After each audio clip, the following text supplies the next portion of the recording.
today was give you guys a quick overview in terms of what's happening on the stock market and why, and whether or not you should or should not be concerned about what you're seeing.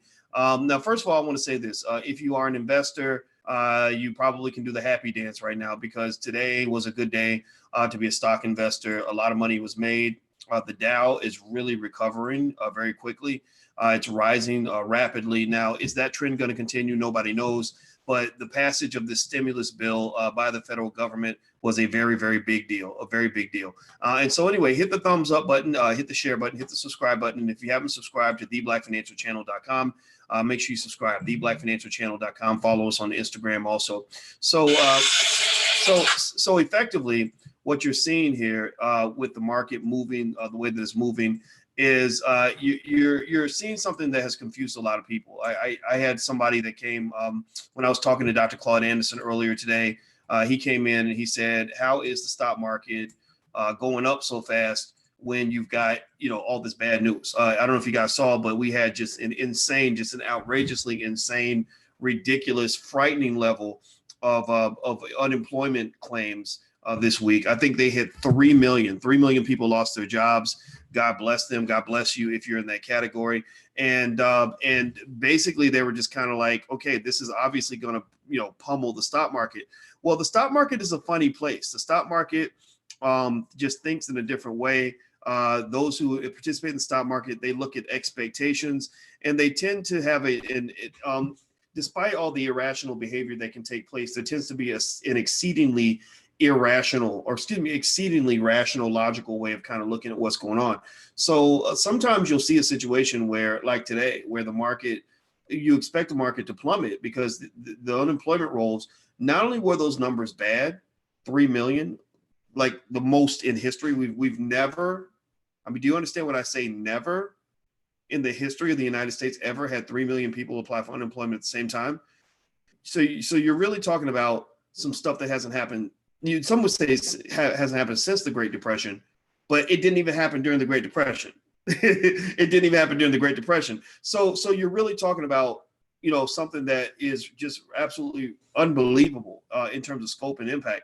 But the other thing that's very interesting about it is that you had two things happening. One was you had the stimulus bill. The stimulus came through. Now, one thing that we know that leads us to believe that we're smarter than we were during the Great Depression.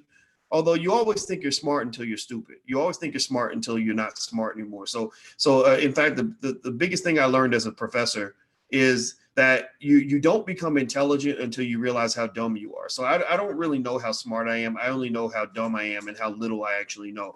So I say that, to say that we think we're smarter than we were during the Great Depression. We learned a lot about how stimulus works, how fiscal policy works, how monetary policy works.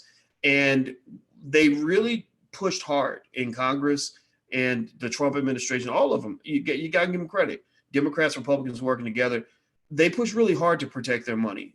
These are all a bunch of old fogies who were probably as scared as you when they were watching the value of their 401ks dropping to nothing and they're about to retire in 2 years. So I figured they would be on the damn job, and they were. They were very proactive. The stimulus was ridiculous. They basically said, we'll do anything necessary to make it happen. I did a video yesterday. If you go to drboycetv.com, you can check out the video I did yesterday explaining what you need to do to get your check. Everybody in here should get your check. Like Martin Luther King said, we come to get our check. Get your check. Figure out what you got to do to be in a position to get that check. And I believe if you're smart, maybe this is your chance to escape. Maybe that you use that check to go start a business with it, or invest at least, do something, So anyway, long story short, the other piece of information that explains the almost inexplicable rise in the market that happened today, I think it went up 1,300 points today, despite the really, really bad news. Historically bad news is not just the stimulus, but also the fact that this sort of behavior by the market is indicative of the end of a bear market. There's kind of a thing where, when everything's falling, they're not just worried about the fact that the asset values are falling. Everybody's kind of wondering, okay, how far are we going to fall? When's this going to end? When's this going to be over?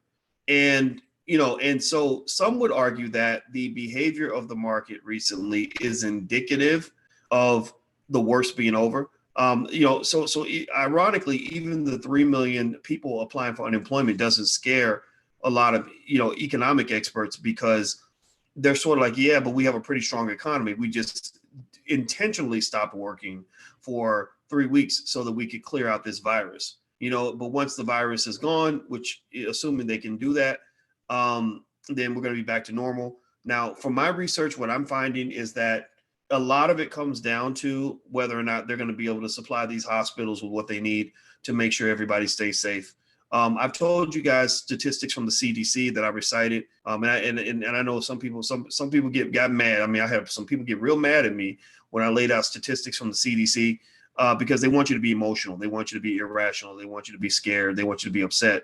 I'm not upset. I'm not scared. I'm a black man. There's always 1,000 different ways we could die, so none of that stuff scares me. But the data kind of shows that still at this point the virus is hard to get. It's meaning that most people won't get it, and then when they do get it, most people are going to recover, and the ones that die, a vast majority of those people are over the age of 80 and have pre-existing conditions.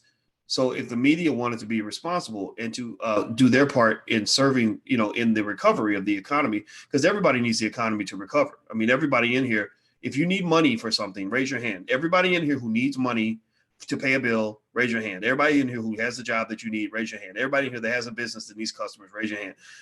Say yes in the chat if you need money for something. And I say that because we got a lot of people running around here talking about, well, I ain't no capitalist. Screw the capitalists. Capitalism is bad. Okay, fine. I agree with you. We got reasons to argue that capitalism is a problem. Yeah, it can be. There's no question about that. But here's the problem. Your socialist ass, your communist ass talking about, capitalism's evil. Well, you're depending on the capitalists to pay your bills because you're probably going to go to work on Monday. And if that business can't get what it needs, if that business can't function, then you're going to be unemployed. So to me, if you real gangster about your socialism, then sit your broke ass home and don't go to work. So see how long you survive without any money for food. See how long you survive without any money to feed your children. Right. So I'm just saying that we've got to stop being extremists on this and start having some common damn sense. Common sense says that, that we can temper capitalism. We can talk about the problems because the problems are real. Right. But we're not going to get to the point where we're trying to destroy all the businesses. Like, and you got black folks out here that do that stuff, too. It's ridiculous. It drives me crazy, but I don't let it drive me crazy because stupid people don't only bother me so much. But, but it's like you really want to attack every black business that you see. He's a dirty capitalist. Jay Morrison built that Tulsa fund. He ain't nothing but a dirty capitalist, y'all. We need to destroy him. So the screwed up thing about it is they'll destroy things, but they don't build anything in its place. They'll destroy jobs, but they can't create a damn job for anybody, right? And black folks need income. Black people need jobs. People need the ability to pay their bills. So that's my thinking on it, is that when we talk about getting the economy going, it's not a discussion that has to say, oh, we're going to trade human life, for capitalism. No, it's saying that, it's like if you live in let's say you live in a neighborhood where one person gets shot every 3 days. And somebody says, well, to really stay safe, you should stay in the house and never go outside, because if you go outside, you could be the person that gets shot. Yeah, but at some point you're going to be like, there are people in the neighborhood that get shot. No doubt about that. And we got to stop that crime. But most people in the neighborhood don't get shot. Most people in the neighborhood are fine, right? So I'm going to go ahead and take my chances, roll the dice. And every day the media is going to scare the hell out of me by telling me about somebody who got killed that day. But 99 times out of 100, 999 times out of 1,000, it won't be me. So with the coronavirus, I think that there's a difference between acknowledging it, protecting yourself, washing your hands, social distancing, following the rules, quarantine, all that, versus thinking that we can, live in this state of complete shutdown forever. Because 3 million unemployment applications can easily grow into 5 million, 10 million. I mean, why don't we just stay home forever? Why don't we never have an economy? And why don't we all just live in poverty? Would that make you happy? Well, no, it would make me happy. And I'll tell you what, you talk about a death toll. Oh, it get 100% real when you get about 50 million people out here that ain't had a paycheck in a month. oh, that's when you're going to start seeing the death toll rise, right? That's when you're going to start seeing problems. So anyway, do me a favor, hit the thumbs up button, hit the share button, hit the subscribe button. I want to just mention real quick in terms of what's going on with the market. So basically, the reason that you saw the market surge, despite this really crazy negative information that came out, yesterday about unemployment numbers, not just being high, but they were higher than the expectation, which is a really scary thing. Conventional wisdom is, I'm reading here, conventional wisdom is that bear markets are 20% drops from 52-week highs, and when all the selling has been exhausted, when people just sell everything that they're going to sell, when all the margin calls are done, and you have to do all the selling you need to do, and you start getting to the point where you're either holding or buying, prices tend to come up. It says here that there likely will be economic data reports ahead that are worse than anything the U.S. has ever seen, but they could change course quickly. So what's, I think, driving a lot of the market behavior now is the fact that people don't see this as a serious long-term problem. People see this as a temporary significant issue, right? So it's like the difference between being super sick to the point where you're slowly dying of, some deadly disease, cancer or HIV or something, versus, maybe you just lay on the ground and play dead, right? Right now, the economy isn't dead. It's just plain dead because all the productive assets have been shut down. All the people that do the work have been told to stay home. All the consumers who normally spend have been told not to spend. All the businesses that are typically open can't be open. So the economy has shut down or shifted. A lot of the revenue that used to be hand to hand is now digital. So some companies are doing really well. Amazon's doing really well. They're hiring, actually. They hired 100,000 people. Walmart's doing really well. Blizzard, Activision is doing really, really well. Zoom, my God, Zoom stock shot up as if they were in the middle of a boom. It was the craziest thing. I bought Zoom because I like Zoom and I just love the company, and I owned shares for a while. And then I bought some more when all this first started, and that sucker just took off like nobody's business. So the economy isn't completely dead, but a lot of it's plain dead, and some of it's shifted. And what people are trying to figure out now is, what are these fundamental shifts going to look like?